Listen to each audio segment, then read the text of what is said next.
Je viens d'entamer ma 5e semaine d'entraînement. Donc la semaine dernière, j'ai fait mes 3 entraînements. Ça s'est plutôt bien passé. Là, aujourd'hui, il a fait quand même plus de 30 degrés pour aller courir. Et donc on était plutôt toujours sur le même principe, qui plus est même comme s'il fait chaud comme ça, vraiment sur l'économie de course, apprendre vraiment à se détendre, à être relâché. Parce que même si c'est contre-intuitif finalement de courir lentement, c'est là où, paradoxalement, tu progresses le plus. Et là, moi, je commence vraiment à le sentir que je suis plus à l'aise, je force moins quand je cours, et donc je suis plus détendu. Et c'est avec ça que je vais pouvoir aller justement chercher et atteindre mon objectif, je l'espère, qui est de faire 10 km donc en 45 minutes, donc avec une allure quand même soutenue qui est de 4,30. Alors elle est soutenue pour moi parce que j'ai pas l'habitude de courir à cette allure-là. Actuellement, quand je commence à être autour des 5, on va dire entre 4,40 et 5 du kill, et vraiment je sens que ça me demande beaucoup d'efforts et qui plus est mon cardio grimpe énormément.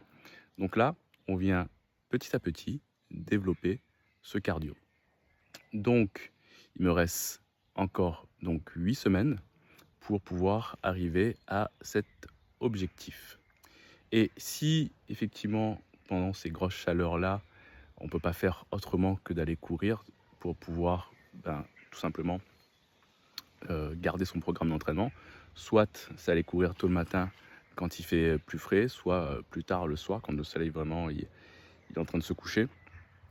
Mais sinon, si tu n'as pas le choix, comme moi là, il faisait quand même encore assez chaud, j'ai la chance de pouvoir avoir la forêt à côté, et ce qui fait que quand tu cours à l'ombre, il y a quand même de l'air et c'est beaucoup plus agréable et supportable, mais quand même bien s'hydrater, faire attention, pas trop forcer, ne pas aller chercher des séances où on se démonte, mais ça apprend aussi au corps justement à gérer un stress qui est plus important, et ce type de séance-là à ne pas forcément répéter plusieurs fois dans la semaine, mais ne pas avoir peur, si on se sent bien, d'aller courir quand il fait un peu plus chaud.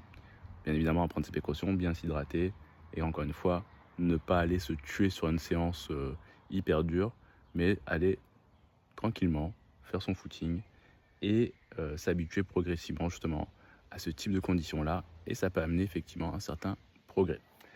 Abonne-toi pour voir la suite et donne-moi de la force en likant cette vidéo.